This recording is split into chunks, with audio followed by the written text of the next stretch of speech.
Ukraine has truly lost control on the front lines. What was really happening there? Let's begin with the most recent story. The 1st Guards Tank Army from the Zapad military group had carefully prepared a 2 A-36 Giatsint-B howitzer, which had been well hidden in the operational field.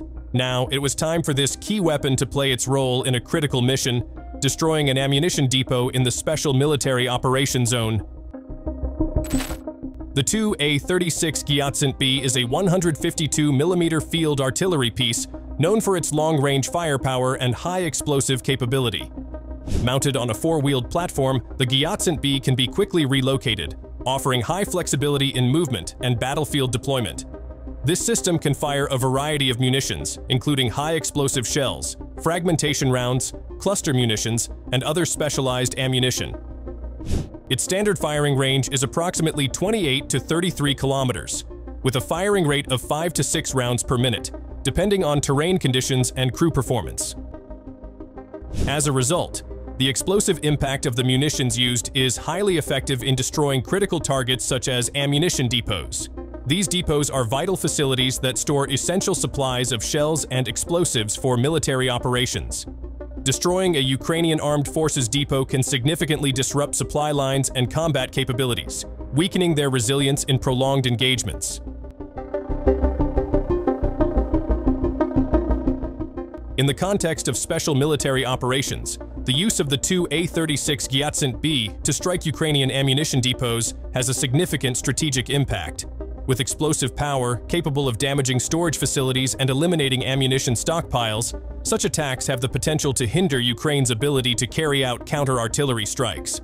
Although Ukraine possesses artillery systems like the US-supplied M777 howitzer with precision-guided munitions, the Giatsint-B's advantages in mobility and firepower remain crucial factors in maintaining pressure on the battlefield. Therefore, the 2 A-36 Giatsint-B is not merely a weapon, but also a key element in the artillery strategy that supports Russia's overall military operations.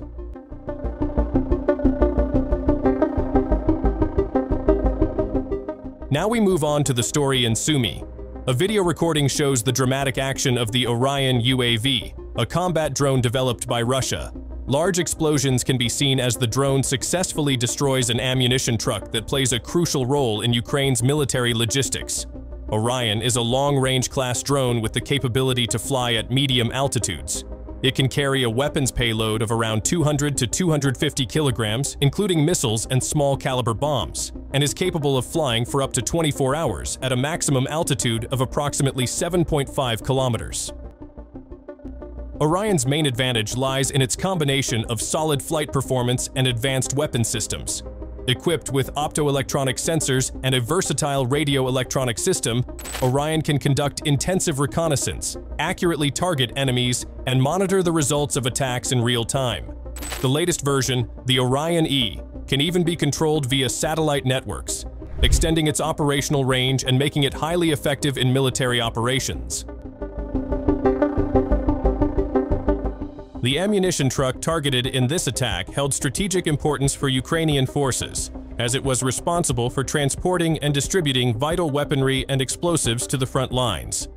The destruction of such a truck could severely disrupt ammunition supply chains, weakening Ukraine's ability to defend or launch counterattacks in the area.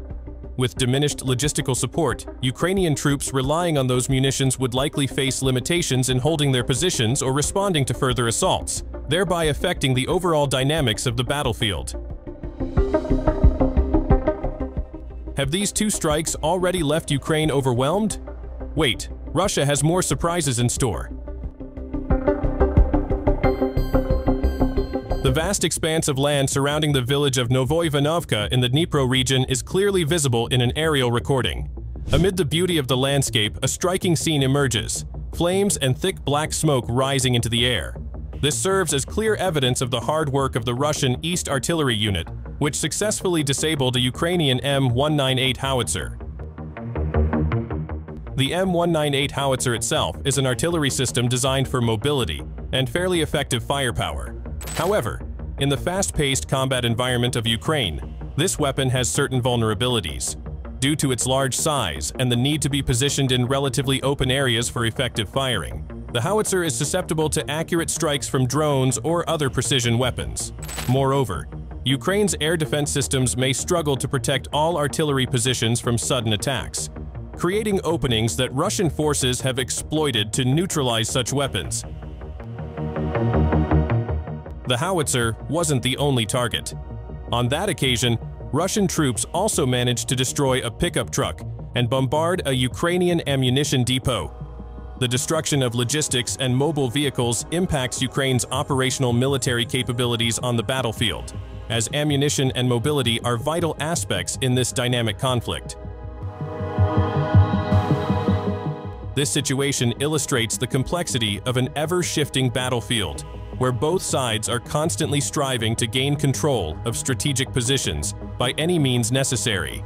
The efforts of artillery units to identify targets, along with the logistics and defense operations on the battlefield, all contribute to the conflict's dynamics, though it appears Ukraine still needs to adapt to the agility demonstrated by Russian forces.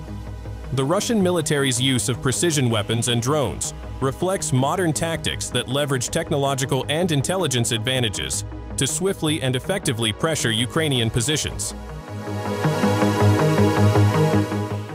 If one side fails to adapt quickly, the outcome in the future becomes increasingly predictable, doesn't it?